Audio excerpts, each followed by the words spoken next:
Kuninzi okwenzekayo bethunani, and uTirelo uthi sisezobona amabhilidi namayakayaka. I guess ke apha ku-season 3 wezingane zesithembu. Siyayazi mos uba uMpumelelo Mseleku uzawulobola, wathi uTirelo wathi kunye nentombazana esesiyibonile ke ebivelile ku-episode 3 wezingane zesithembu onguAmahle. Now bamane kuthiwa ke hayi baya-acta le nto yabo ngoba siyabona on Instagram uTirelo ukunye noMpumelelo bonwabile bayapostana kumnandi, but ke kusabona ke kwishow kukhona ke apha ngathi bayabhidana pha napha khona, but sithi koko kusalayo ngoku sibone ngathi bayevana. But uTirelo ke ngoku uye wacima ii-photos akunye noMpumelelo ku-Instagram wakhe.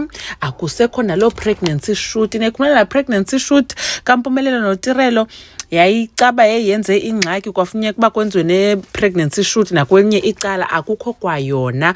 But xa ujonga ke kaMpumelelo, uMpumelelo nazisekhona ii-photos. So kuye kwakho umntu oye wabuza uTirelo ku-live izolo, last night Friday uTirelo be-live beselebrata ke i-birthday ye-friend yakhe. So abantu ke bambuza kulaa live bakwenzeka ntoni, abasazibona iifoto zikaSibindi. So apparently uTirelo kunye noSibindi baxabene, so uthi ke uTirelo emsindweni wakhe wacima nezo foto. So abekho right ngoku and useJoburg ngoku uTirelo. Wabuzwa ke ba umntana uphi yena, wachaza ke uba umntana use-KZN, and then wabuzwa ke ngokuba ngubani umamkhulu. Wathi bethuna umamkhulu andimazi kodwa ndinganixela yona uba ayindim. Uye wathetha ke nangento yosela kwakhe le besiyibonile ke ivelile kwi-preview yale season. Wathi xa kudlalela episode uzawuthi go live asicacisele kakuhle uba kanye kwenzeka ntoni. Ndakuza kwenza ke a separate video about that. Inoba yinto edibene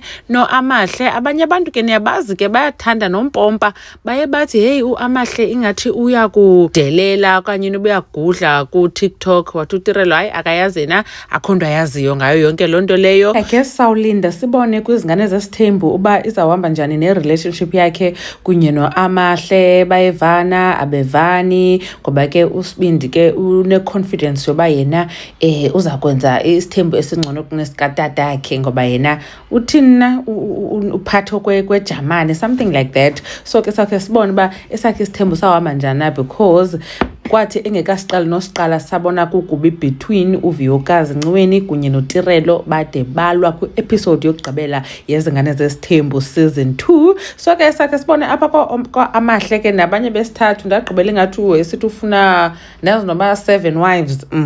So ke kuzawufuneka ekhathulile. Enkosi kakhulu ke bethuna ngokuthi nebukele le video. uMamgobhozi uyanibona kwivideo landelayo. Bye.